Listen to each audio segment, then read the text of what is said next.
Oh, what's up? Welcome to Diggity, a video game podcast, episode number 259. Getting closer every single week to episode 269. I'm Jeff James. With me today, usually and as always, I'll put both there. They cancel each other out, but whatever. Fuck it. The luscious Brody Fultz, bringing us hot gaming news from around the interwebs. How are you? I'm doing pretty good, man. How are you? Man, I'm doing pretty good too. It's been a very busy week. Been going into a new role, so like, fucking meetings, dude.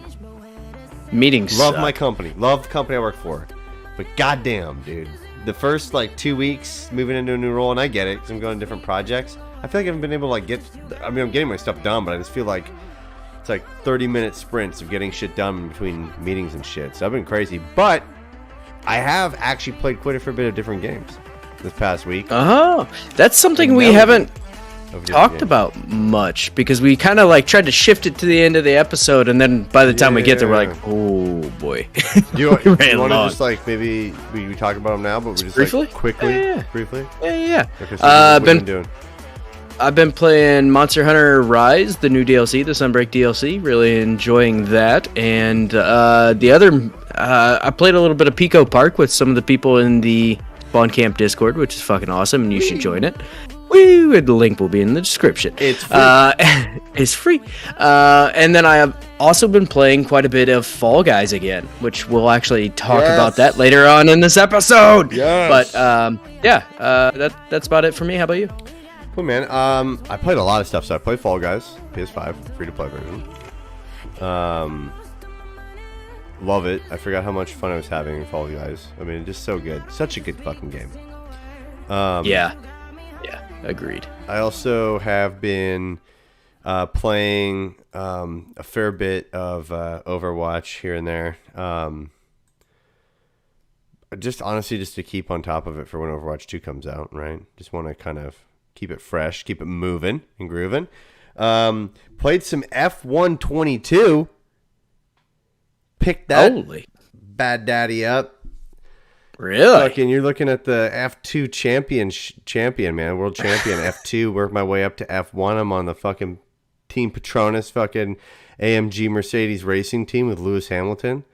Fucking killing it out there. Loving it. I like that game a lot. There's some bugs in it, though. I mean, it just came out, and there'll probably be a patch for it. And I haven't played it in like, I don't know, 2 or 3 days.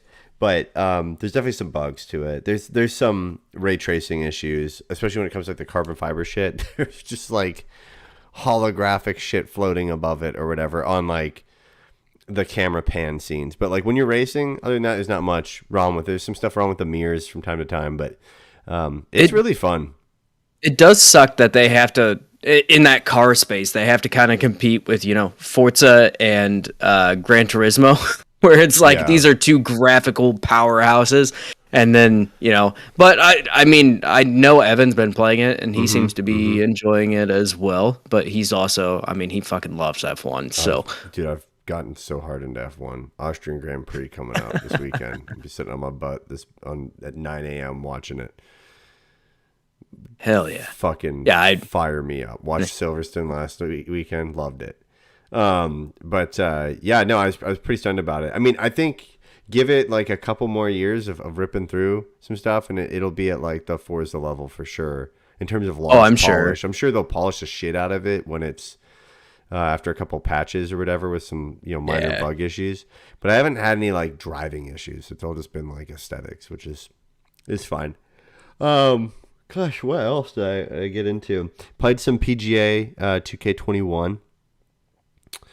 Gosh, what else? I say it's about it. I've got PlayStation Plus Extra. I think that's the name of it. They've got so many weird names.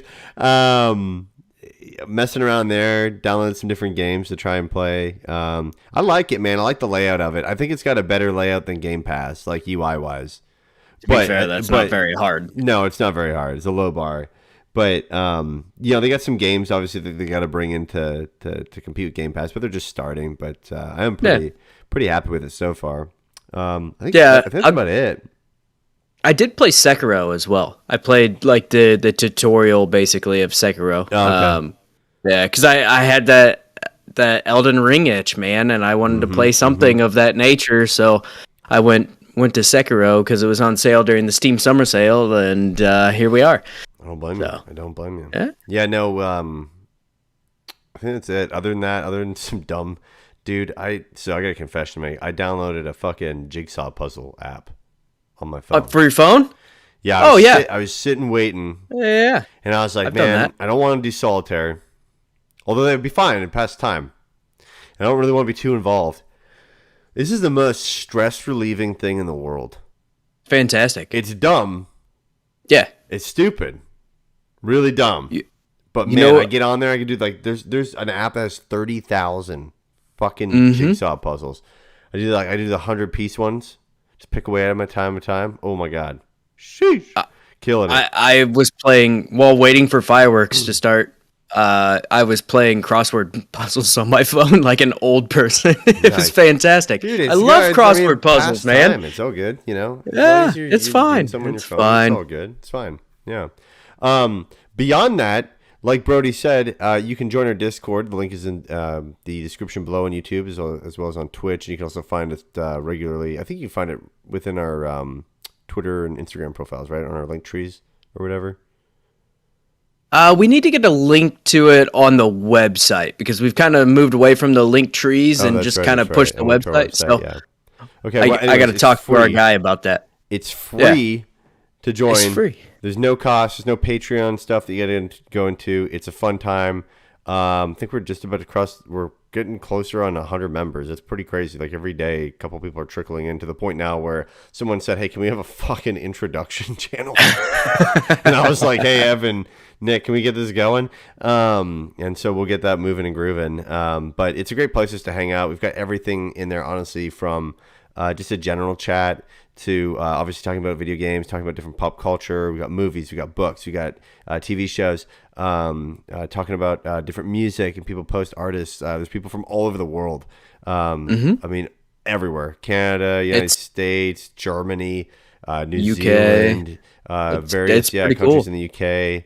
I mean, it's pretty awesome. It's pretty fun, and everyone's kind of like getting along. Like, it's great. There's been some more hiccups there. Obviously, we asked you to be respectful while you're there because there's not many sane places left on the internet, and we'd like to at least house one.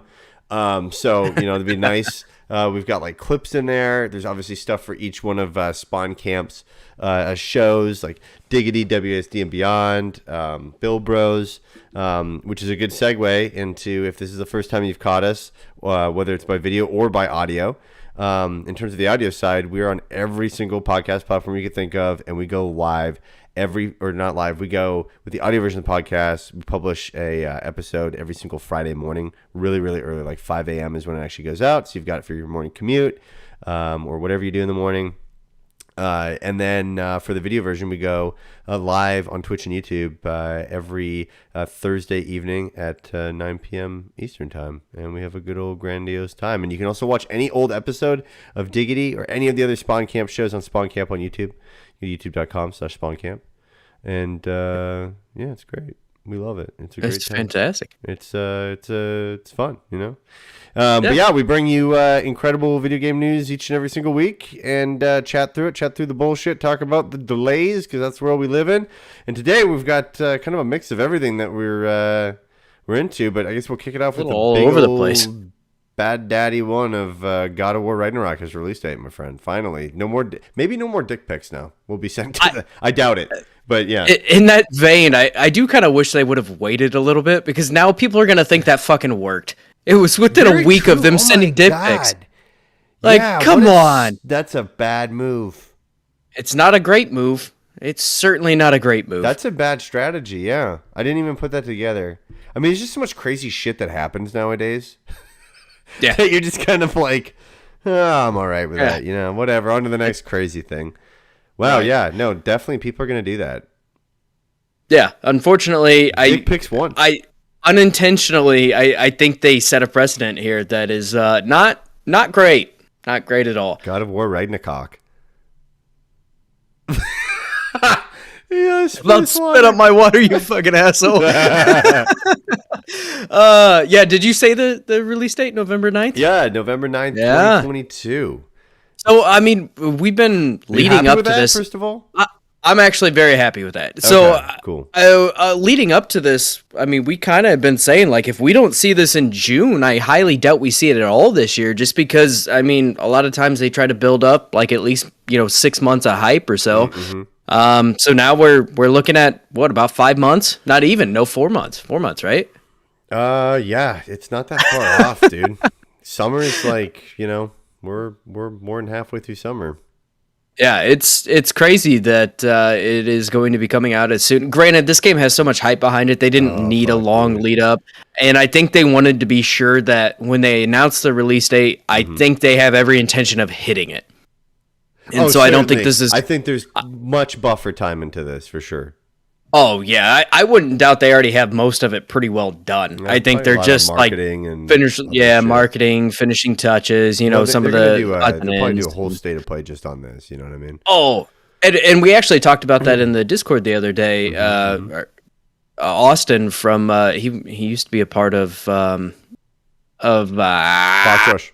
Boss Rush, thank you. Jesus Christ. But he was talking about it and asking, when we think we're going to see a state of play for this. And he said something about, we'll probably have one in like August and October kind of. But I would wager that we're going to get one big one in September. And then we're just going to get some blog posts and like some videos and stuff. Oh, boy. I'm so sorry. I just had...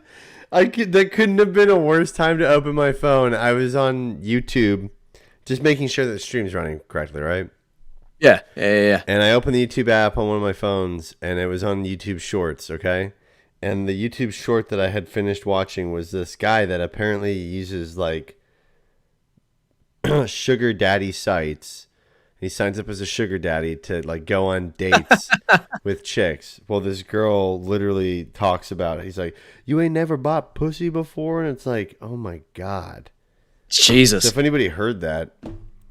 Sorry. My bad. You were at church.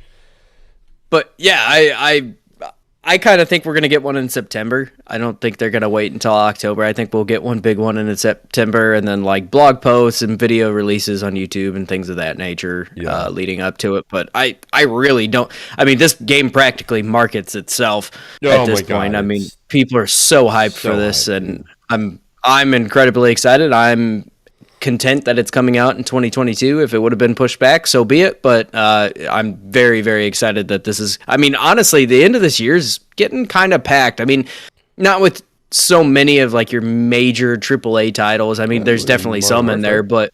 Well, yeah. There's definitely a handful in there, like Modern Warfare 2 and things like that. But, I mean, Square Enix has a very busy second half this year, and I know that's not everybody's style of game, but there's quite a few games in there that I'm interested in, and I'm gonna be pretty busy the second half of this year, that's for sure. Yeah, I'm super stoked for Modern Warfare. Just a note on that, but yeah, this is cool. I too was a little stunned at the November thing. I thought that they might have hold this all the way to the Game Awards to kind of do like a full like deep launch, and then it would launch like 2 weeks after that or something like that. But it's great. Jeff Keighley didn't get this somehow, so we'll see what Jeff Keighley's got to sleeve from other people. Hopefully more than like a box set of the Muppets. But sorry, jeez. We'll have to see kind of what leads up to this. I definitely want to see like a massive state of play. They're definitely going to do some pretty in-depth shit. I mean, obviously they did stuff for Horizon, right? So Forbidden West, like crazy. So I imagine we'll see like a whole scene, a whole fight scene. Like a boss scene or an ending on a boss scene, something like that. Something cool. But I'm just stoked that it's finally got a date. But you are correct. I did never put two and two together on how people are basically won the battle with the dick pics. Like that's definitely, if you didn't want that to happen, this is not the route to go. No. No, they definitely should have pushed it back a couple weeks even, just to get away from that a little bit. But yeah. I mean, granted, who knows what the hell somebody would have done this week, right? Like it could have been asshole pictures this week, and who fucking knows, right? Like people be acting up out here. It's wild. Yeah, buttholes for Kratos on trending. Oh my god. Could happen. It very well could happen. In slightly worse news, Forspoken has been delayed. Wow, man. So the new release date is now January 24th of 2023. Jesus. I was excited the first time they showed off this game because the initial trailer they showed off was just cinematic and like setting up the story. And I was like, oh, this could be kind of cool, you know? And then I started seeing gameplay and I'm not as interested anymore. I just don't really care. I'm not interested in it at all. At all. The more they show of it, it's just not my style of game. Like, I don't doubt that it has potential to be a pretty good game, but it looked like it's a lot more of almost speed runny, right? Like, I'm trying to think of the game that really it reminds me of. I don't know, man. I think it's like a mix between like a Zelda, a God of War, and then like Control. There's a lot of quick like traversal and movement and things like that. No, I can't. I think it was an indie game, but I can't remember. I'll have to do some looking on that. But it just looks like it's an like to me so there's nothing about this game right now that really makes me like hyped up. It honestly looks like, and I could be wrong on this, but it honestly looks like it is. And I get it's going to be on the Epic Games Store and all that kind of shit, but it almost looks like a movie producer or director trying to make a game. Like it doesn't look or feel or jive kind of like a video game in the way that it's kind of like, I don't know if there's something off. There's like that 5% that makes it like a full enthralling video game seems to be missing. And to me, it just seems like a mashup of like, some of the best parts of multiple different games, like I said, like Zelda, like God of War, shit like that. And then you've got like some mix of some fantasy stuff, like almost Harry Potter-esque in a way with a lot of this shit. But yeah, how the fuck does Screen Rant continue to stay in business? By the way, I looked up. I was trying to find out what game reminds me of Forspoken, and it says 10 best games like Forspoken. Hogwarts Legacy, a game that's not out. Horizon Zero Dawn, Assassin's Creed, Genshin Impact, Infamous. Assassin's Creed, like one or the whole series? Which one was it here? Regardless, what the fuck? Like, welcome to literally Assassin's Creed 1. Business because they literally are tagged just SEO. That's the only way they're in business. What the fuck? Yeah, that was a terrible article, and unfortunately, they got 2 clicks out of me. Oh, I hate it. You clicked it twice by accident. Damn it. No, I had to go back to figure out which Assassin's Creed they were saying it's like, but God, I can't remember what that game is like. You just gave them 10 cents. It's all right. Yeah. It was like it wasn't Hyper Light Drifter, but it was like something of that nature. I got you. I can't think of the name of it to save my life, but regardless, I'm not super excited for this game. I know there are people that are excited for it, but it's not doing anything for me right now. Maybe when it comes out it'll be good, but I'm a little skeptical at the moment. Oh, same. Me too, completely. But I'm not surprised at the delays. No, me either. You want to hear something else that's skeptical? E3 is returning for next year. So the Entertainment Software Association, ESA, has partnered with ReedPop, the production company that puts on New York Comic Con, the Star Wars Celebration, and PAX, East and West. The quote from Stanley Pierre Louis, or Louis, I don't know if he goes by Stanley Pierre Louis, or whatever, he might be French, I don't know, is president and CEO of the ESA. This is even better. Okay, so you did a typo where you didn't put an H for the thrilled, so he sounds totally French. We are thrilled to bring back We are thrilled to bring back E3 as an in-person event with ReedPop, a global leader in producing pop culture events. The past 3 years have confirmed that E3 convenes our industry like no other event. So it would appear with this move that E3 is just going to become like the gaming Comic-Con. My bet. There's not going to be industry shit. If there's going to be industry shit, it's going to be like the show floor of E3 in the past, where the general public was available to come out. It'll just be on steroids. Like a lot of the companies will just be like doing different contests, a lot more community based stuff rather than I think releases, announces shit like that. Like, I don't think that's going to happen. I think they're just going to go complete fan base with this, which is fine. That's going to take a couple years to build up because PAX East covers the whole East Coast. PAX West covers the whole West Coast. Most people like to go out for that. GDC is on the West Coast. That's more developer and obviously industry style side of stuff. There's all those medium-sized little ones all the time, all over the fucking place. And then this is also on the West Coast. If this is being taken over essentially by ReedPop, who does PAX, this is going to become PAX, and I don't think we need another PAX.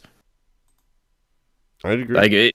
I just don't. I don't think there's room for that kind of show because we already have, PAX East, PAX West, and other events similar to it, right? Like I just don't. The big thing that we've talked about many times with E3 is a lot of what happens on E3 and why it's important is more of the backdoor deals, right? Like people are going into separate rooms and talking about things, or they're showing off very, very small portions of a game that they're trying to get, money for, or whatever it may be, right? This is usually like the actual front-facing side of E3 is not really all that vital to the industry, but the deals that go on behind closed doors are very important. The deals that go on in the Marriott. Right, exactly. That's where it all goes down. In the lobby of the Marriott, in that shitty fucking restaurant with $12 water. That's where it all goes down, dude. And so I don't think we needed another fan event. I'm not opposed to it, right? Like I still like the fan events, they're fun, but we don't get the major announcements, and this being taken over by PAX, I think it's just, or the company that produces PAX, I think it's gonna end up becoming PAX. And so I think it will become somewhat like a PAX, somewhat like a Comic-Con surrounding gaming. But I did a little bit more digging on ReedPop itself. And I at first I thought it was event stuff, but they own a ton of like YouTube brands and stuff. Oh, really? Okay. Yeah, they own Arcs, Dicebreaker for tabletop games. They own Digital Foundry, Eurogamer in Europe. They own Eurogamer Video, Family Gamer TV, GameIndustry.biz is owned by them, IndieDB, Jelly Deals, ModDB, Nintendo Life, Outside Xbox, Outside Extra, PAX, and EGX. Popverse, Pure Xbox, Push Square, Res Digital, Road to VR, Rock Paper Shotgun, VG2 24/7, and Westy. So like they own Rock Paper Shotgun. Yeah, really, so I didn't know that. I mean, so I think it's just going to be like a bunch of like journalism and like YouTubers, and I think they're gonna. That's what I said. I think they're gonna really open up to like community based stuff for gaming. Which, to be honest with you, I don't think there really is something like that. I think YouTubers just go to PAX, and YouTubers haven't really gone to PAX over the last couple of years. PAX is kind of like, no, it's fizzled out, but it's like it's the same shit every time, right? There's a bunch of indie games there. There's some bigger first party people that set their 10 by 10 booth up, showing their game that's coming out in 3 months or whatever. Everything that everyone's already heard about. So I don't think they're going to go on the basis of releases of things.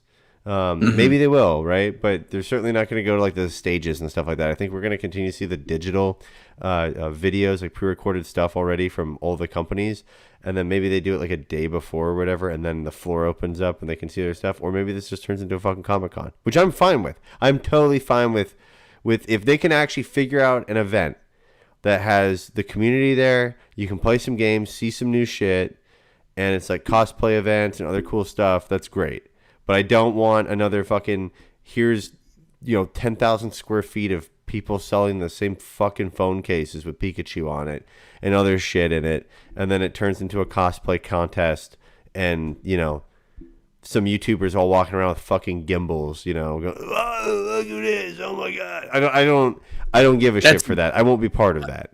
That's exactly what it's going to become, God, though. stop, I mean, please. 100%. That's what you look at the other events, like Comic-Con, Star Wars Celebration. Like, it's gonna become like a weird mixture of PAX meets Comic-Con meets a little bit of E3, kind of meets God knows the YouTube fandom of everything, right? Like that's what it's gonna be, I think, and for better or worse. But I mean, we've seen it kind of E3 kind of just changed over the last decade for sure is when we've really started to see a lot of change, especially even since we started doing the podcast. I mean, granted, they haven't had a proper E3 for like 3 years, right? Like actual in person. So it is this kind of weird. They had to do something to stay alive, and the way they did it was team up with somebody who puts on good events, and it's going to become like exactly what you're saying, and what you're scared of, I think, is exactly what it's going to be. And I think that the interesting thing too is that like people kind of like peg E3's issues to like E3. I really just think it was the advancement of I mean, COVID definitely sped things up, I think, by like almost like probably honestly by 5 years easily. But I agree. Just like the advancement of just, having a pre-recorded video that has already been edited. Nobody can fuck up live, and people are okay with watching that. Right. Like nothing we watched on the Xbox thing was live. No, absolutely not. It was all pre-recorded and just uploaded as a Premiere, right? So it's like I don't understand why as a company you would ever go back to having, the F-list actor come up on the Ubisoft stage and just drop F-bombs to be cool, right? Like I don't see benefit in that anymore. I feel like you could just have, maybe the F-bombs pre-recorded if you really wanted them to be edgy. But I would just stick to that stuff. But this is interesting. We'll see how it turns out.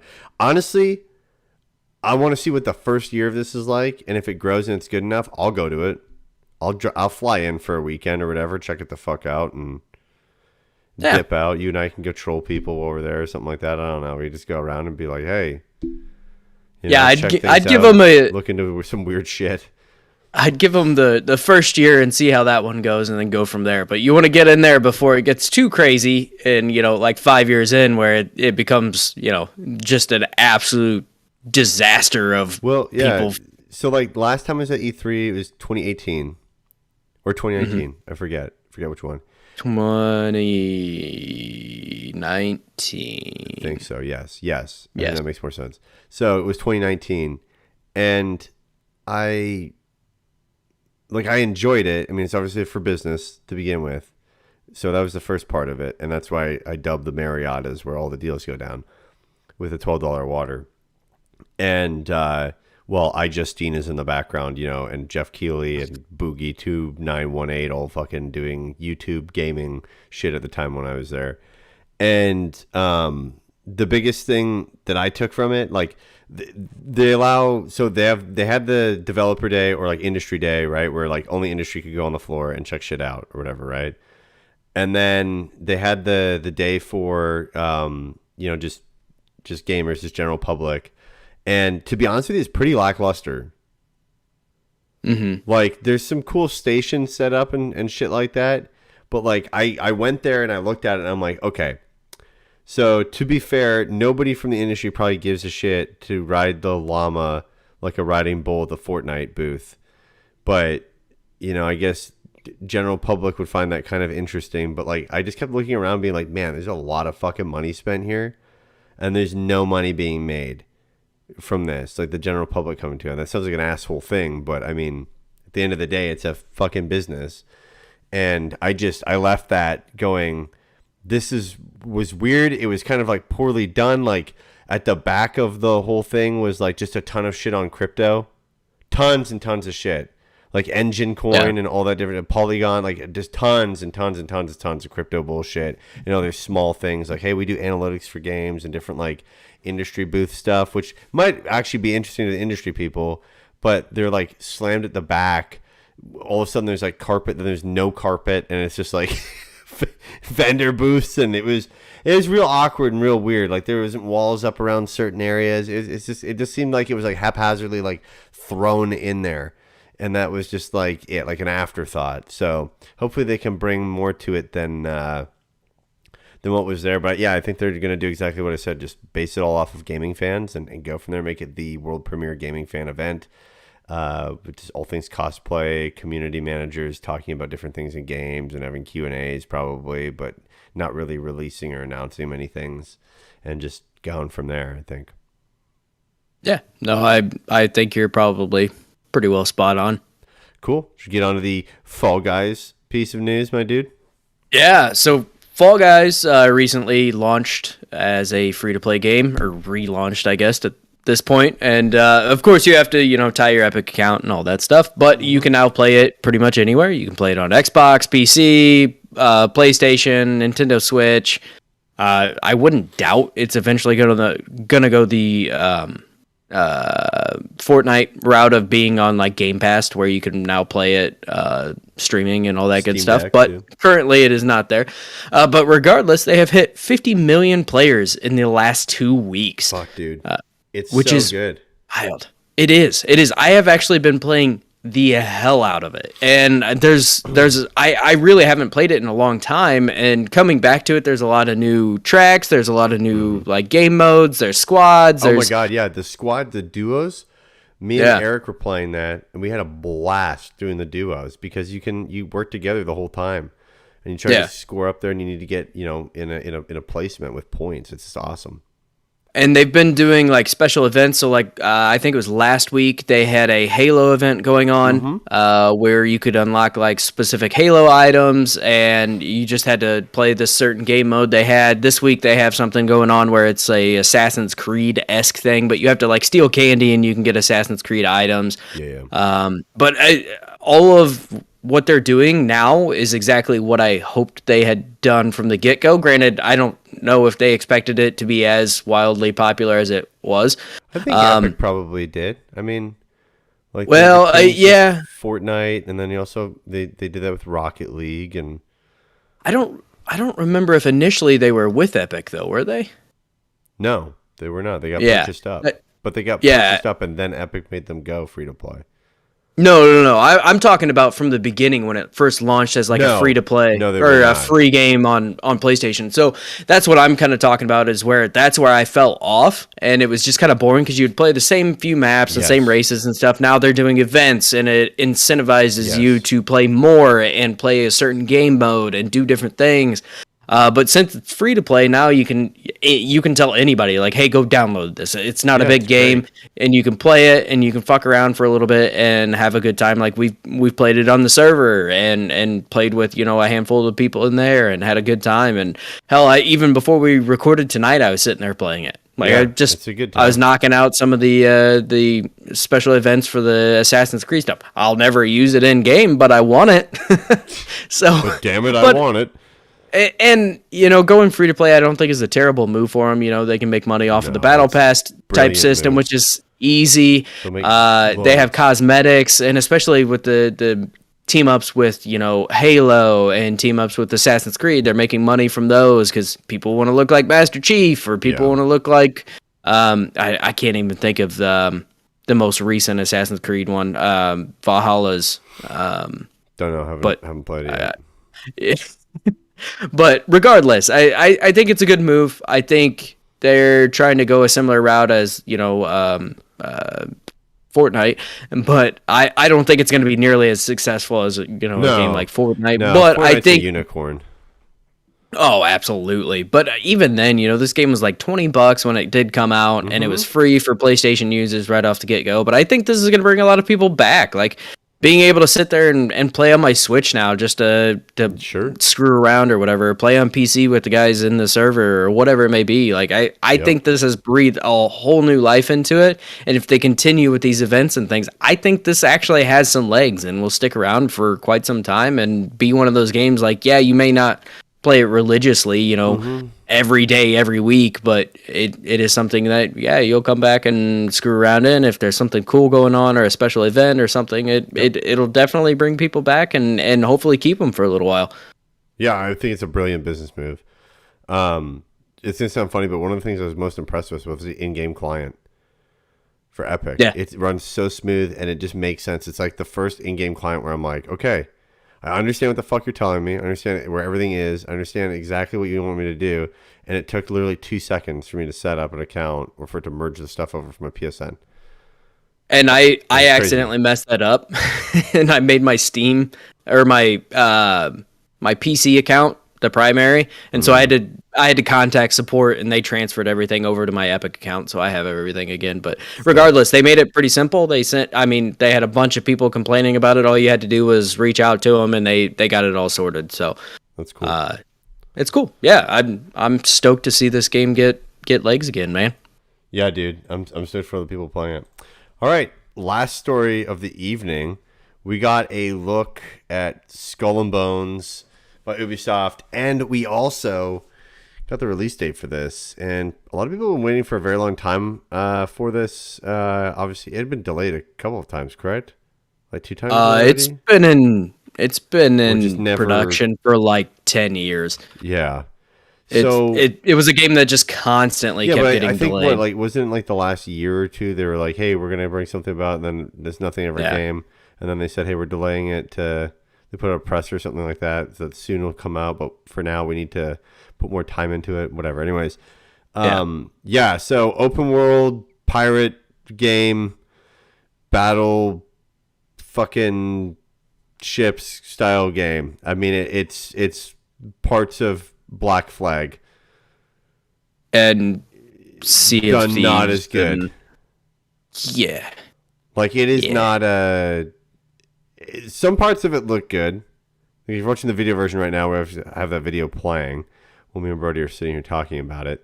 Some parts of it look really bad. It's an Ubisoft game, so the character creation is not the greatest. Characters look a little odd and off in some instances. I always bring that up because it's true. They don't look lively. They always look dead in the Ubisoft games. I don't think this is going to do very well. I think it's going to kind of just plummet and fail. Like, I think I don't think that many people really give a shit about having an authentic pirate experience like this versus a Sea of Thieves, which is cartoony. You know what I mean? No, and I think if they were going to go this route, and from what I've read throughout various different comment sections and everything else, and it could be the vocal minority, right? But nobody seemed happy with this. And on top of that, most people just wanted like a single player experience, like Black Flag, essentially, but focus solely on that aspect of it rather than the actual Assassin's Creed aspect of it. I think they were very tone deaf, and on top of that, I believe they got some sort of if I remember correctly, it's some sort of a kickback from the government of Taiwan, and so that's why this is taking place in the location it is, and just some goofy stuff, right? But I could be wrong on that, but I'm pretty sure there's this game's not going to fucking be in China. Yeah. No, anytime soon. This looked bad. It looked like it's going to be completely overflowing with microtransactions because there's a lot of stuff you can unlock for your person. There's a lot of stuff you can unlock for your ship. It's going to be one of those things where whoever wants to spend the most money can have the most overpowered ship and go through and completely wreck everybody. It's World of Warship. More or less. Exactly. But worse.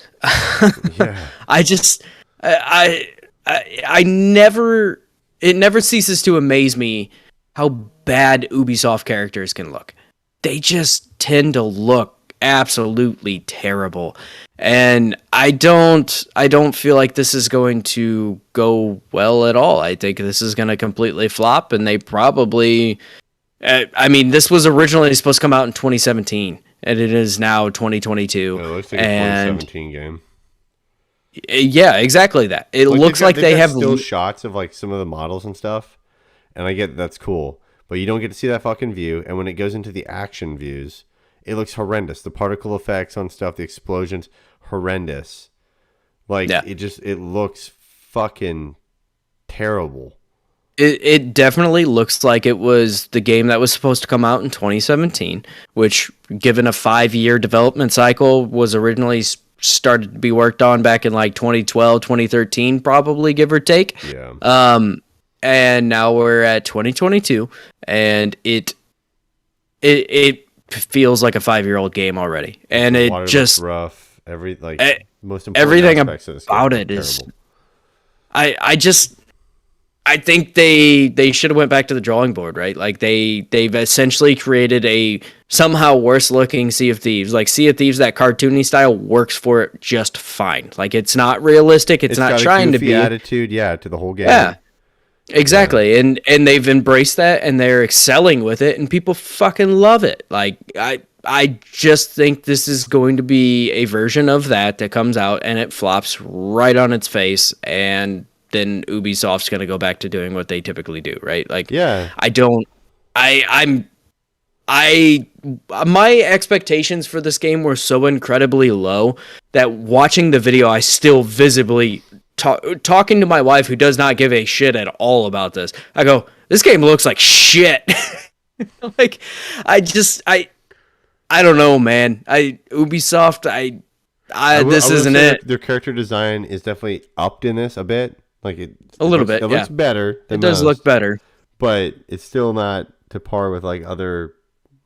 That was also a fine-tuned character that they created specifically for this gameplay, and your character's probably not going to look like that. They're in a fucking, not a T-pose, but they're in a pose while you outfit them with their fucking costumes. But then when you actually go and outfits, but when you go into the actual gameplay video and you rewind it and look at it, everything's rendered down like fucking crazy. And like the worlds just look ridiculous. Like, I don't know if you're watching it right now, but like at the same time as me, but like they're pulling up on like some island thing with a beach, and it's just like fucking the beach just comes into the water, and it's just such a stark fucking cut. Like all the shit that you would want to have a crazy immersive world, like you said, from a single player perspective, which would be really cool to have. They have to trim down all the graphics and cut that shit so that they can throw 80 fucking people in it at once. And it also, I mean, they said something about it was going to be like a heavy focus on crafting. There's going to be like none of it makes any sense. You can't board other people's ships and do any hand-to-hand combat or sword combat or anything of that nature. Everything is solely ship-based, which is fine, I guess, but this isn't going to feel like a pirate simulation game. This is going to feel like a ship game, and I don't think it's going to be a good one at that. No, I agree. I don't foresee this being a great win. I would rather play Fallout 76. Oh my god. So it'll be on Xbox Series X and S, obviously PS5, PC, Epic Games Store, Ubisoft Connect, of course. They'll come also to Stadia and Luna, which is something that wasn't kind of picked out by a lot of people, but the logos are there at the very end. On November 8th. Yeah, on November 8th. So there you go. Stadia got a new game. There you go. There you go, Stadia. Have fun with that one, boys. I don't... I'll just be point blank and honest. I don't give a shit about pirates. No, I don't either. Like they're right up there with like medieval fucking fantasy stuff. Okay, but like true, authentic Renaissance or like medieval shit, not about it. Just don't give a shit. Don't care. See, I throw pirates into the same thing as like zombies for me. That's fair. Yeah, I don't care. Sure. Like I like the medieval stuff from time to time, depending on how it's done. But straight up like pirates. And even then, pirates aren't overdone at this point. I just don't care because there was a time that they were overdone. I think pirates nowadays too, like zombies. Zombies are like they're a serious, like scary thing, right? And pirates, at least I think in pop culture norms for the last, like, I don't know, fucking 10, 13, 14, 15 years is like Pirates of the Caribbean. Yep. Right, which is goofy ass shit, right? Some action, but some goofy ass shit. And then like Sea of Thieves is a comparable game to this. And that's why Sea of Thieves can actually fucking do well. They play off of like pirates can be dumb. When you watch a movie and pirates are smart. Right. And so this is like take them seriously, and I get that. That's kind of cool. I just don't think anyone gives a shit about that. And even then, like Black Flag was a a fairly competent pirate game, and even then Assassin's Creed game, right? But I think people just wanted that kind of experience, but solely as a pirate instead of being, again, in that Assassin's Creed world. And I think they should have listened to people when they talk, because it's not very hard to find those comments. And that's definitely what most people are echoing throughout the comment sections on all of this, on YouTube, on Reddit, like everywhere I've looked. Everybody was just like, I just wanted a single player pirate experience, which is fine. Again, some people fucking love pirates. I don't know. Hey, more power to you. It's not my thing, but I think they just went tone deaf with this and could have done exactly that, and it would have been fine. Like, if it looked like an Ubisoft game, which it would look like an Ubisoft game, yes, but it was that single player pirate experience, I think it would have done fine. But I think what they're trying to do, get into this game as service type of situation, yep, because they want to make money. I don't think people are going to buy it or play it, or they're going to buy it and hate it and then never play it and not spend money in it. Yeah, you'll have a few whales and such that will spend a lot of money on it, but for the most part, I don't think this is going to be a profitable game, especially not when you had a 10-year development cycle. Well, also look at like some of their other like service-based games. They're not exactly the greatest at holding on to them and maintaining them. They're kind of like a quick spurt. I mean, Division is a different answer, but even with that was a quick spurt, and then kind of, at least Division 2, and tapers off. Fucking tapers off really quick. They don't really sustain Riders stuff. Republic. Yeah, perfect example. That's fucking. I mean, I don't know. I haven't seen it. Obviously, I don't have access to their numbers, but everyone that I know that has purchased that game does not play it anymore. Honestly, I didn't play it outside of the first week it came out because I played too much of the beta, and I was like, oh, I've already done all of this. Yeah, like I started unlocking a bunch of different stuff, and then I really didn't give a shit about, like, I liked the racing, but I also wanted the ability to do some more serious races. Yeah, I would have been fine with that. Heads, just like fucking whipping around trees and shit like that. They went too much for the goofy route, and the very tone deaf sort of riding where it's like some real like bros, you know. The same thing Need for Speed does with their riding. Like the Need for Speed riding is always god awful too, where it's like the super corny, over the top. Yeah, like you're waiting for Vin Diesel to walk in there and start giving you a fucking lecture about family, but he just doesn't. Yeah, I don't know, man. I don't get it. I don't understand how people are that tone deaf on what, you know, their fans want, but I think it's the same shit. You got a guy in there that's probably started working this 10 fucking years ago. They keep pushing and pushing and pushing. They put all this dev work into it, and they're like, hey, can we fucking, you know, get a return on some of this investment maybe? And maybe they will. Fuck. Maybe they'll go out and be popular for like 4 months. They'll die and they'll make their money and leave. Maybe. You know what I mean? But I mean, it worked for EA and Anthem, right? Just saying. Just throwing that out there. Dude, Anthem is such a rough story. It is. That is like, when you look at that, you're like, man, that sucks. It sucked for the player. It was terrible for the team. There's so much potential, but man, fuck. Every time you bring that up, it just cracks me up. Like, well, it doesn't crack me up. It just makes me go like, oh shit, yeah, that was not good. We've had a couple doozies since we've done this podcast, right? Like we've seen quite a few very, very rough games that have fell just completely on their face, and I think we're getting ready to add Skull and Bones to that line here at the end of the year. I just want to make a public announcement because my wife's going to listen to this episode that I'm fucking extremely jealous because she's going to go see Joe Rogan tomorrow 8 p.m. live in Austin, Texas. Pissed.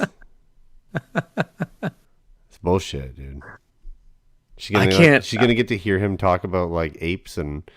I can't handle listening to him. I truly just can't. Here's why I listen to him. I listen to him because I just like the internal like meathead part of me just likes to like hear like he's got good points on a lot of shit and stuff like that. And he's got unbelievable guests on sometimes, like just incredible people. But I just love like how everything always comes back. Like someone will be talking about like, you know, semi-permeable membranes or something like that, right? Filters. for water or something like that, and like figuring a problem in South Africa or something like that, and he'll go, "You ever had elk?" And then I start talking about like shooting elk and shit. And then they'll talk about, like different vitamins and stuff, go on about like chimpanzees. I just love it. I love how he's like so into some shit or whatever. But yeah, she's going to go see him at the Vulcan, which is pretty dope. So I listened to Nick Schultz's podcast. He's a comedian. And he had Rogan on there one time, and they all got really fucking high, and it was funny as hell to listen to. But at the end of that, I was like, I can't handle him, man. I don't. Dude, the people. He's too much. I just love like that kind of that circle that he has with some people like Joey Diaz. Oh my God, Joey Diaz is just a fucking saint. Yeah. Protect that man at all costs. No, he's not. I mean, he's done some bad things, but I'm just saying, like, he's redeemed himself with his comedic value and just the stuff he said. Like that. This is off. I mean, we're closing the show here in a second, but did I tell you about the one where he's afraid of like blood and shit? No, like that? I don't think so. So they're chatting about a bunch of shit, and obviously he gets to go to like, Joe Rogan invites him to this UFC fight, right? And he said, and Joe Rogan's like, "How did you like that fight?" Because they start talking about like, do you have a fear? And he's like, I don't like seeing blood and stuff like that, right? And so he's like, "How did you do like the UFC fights and stuff?" Because like he would give him free tickets to go see him, and then like he'd be like ringside, right? So he'd be able to see everything. And he's like, "Joe Rogan, I passed out a couple times." At the actual stadium. And then he goes on about this story how it's like 11 o'clock at night. His wife's out of town or something like that. He decides he's going to watch a horror movie. He doesn't think that there's a lot of blood in this horror movie. This looks like a normal like spook movie or something like that. Well, the lady gets stabbed or whatever. There's blood everywhere. He says, I got all scared or whatever. He's like, it's 11 o'clock at night. I guess I pass out. I wake up. It's 3 a.m, Joe Rogan. I got a sandwich on my chest. There's crumbs everywhere. And there's a there's a show on the TV about Christ. And he just the way he delivers shit just cracks me the fuck up, bro. But yeah, so I don't know. My inner meathead just like likes to listen to it here and there, but it's mainly like when like Bert Kreischer's on or like who's the other guy from Two Bears One Cave? Oh my God. This is terrible. Tom Segura? Tom Segura. I listen to his shit all the time. Tom Segura is on there, like some other comedians and stuff like that. It just cracks me the fuck up. But yeah, he does say the same shit over and over again sometimes. It's just too funny. Yeah. It's pretty rough. All right, guys. That'll do it for this episode. You can find us on Twitter and Instagram at Diggity Podcast. Like we said before, you can find us on YouTube. Search up youtube.com/SpawnCamp. Is it SpawnCamp or SpawnCamp Co? On YouTube? Yeah. SpawnCamp Co. Okay, Spawn Camp Co. Where you can check out WCD and Beyond, which is kind of like pop culture as well as PC gaming and just gaming culture podcast. You can find our podcast, of course, Diggity. And you can also check out Bill Bros, which is a sweet little podcast we got going for Gundam, which is fantastic and very neat. And I need to eventually dive into some of that and try it because it looks very peaceful, like my Jigsaw puzzle app. And stress relieving for sure. If you listen to us each week on the audio version of the podcast, please consider leaving us a review. It helps us a ton in getting more reach and people listen to the podcast on different platforms. It's kind of crazy, but it's kind of one of the last platforms where you actually rating it and leaving a review has an impact on the actual platform. Everywhere else doesn't mean shit. In the world of audio podcasts, it is literally everything. So thank you to those who have left reviews. If you haven't, please consider leaving one. We'd really appreciate that. That'd mean the world to us. And like Brody said at the beginning of the show as well, come join our free Discord. The link is in the bottom of our YouTube videos, in the description. It's completely free. You don't need to be part of a Patreon. You don't need to get vetted with a test or anything like that. No bullshit, stuff like that. No fees, no free for 1 year and then after. It is just a great place where everybody that consumes Spawn Camp content can just come and chat about everything from video games to artwork to music to TV shows to movies. Doesn't matter. Books, you name it. So please join us there as well. And I think I nailed everything else right out of the park. I think we're good.